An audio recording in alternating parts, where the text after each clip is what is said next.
విజయవాడలో వెలసిన దుర్గమ్మ నీ పూజకు పువ్వులు తెచ్చినమమ్మ మెడలో దండలు వేసినమమ్మ మెండుగా మమ్ము దీవించరావమ్మా విజయవాడలో వెలసిన దుర్గమ్మ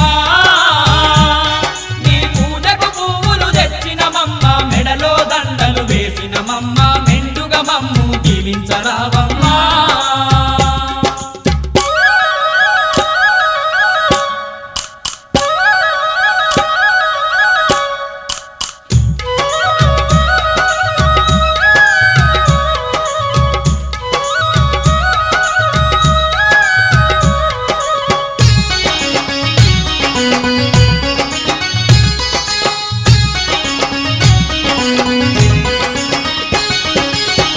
పళ్ళతో పూజలు నీకు అన్న పూజలతో అర్చన నీకు పూలు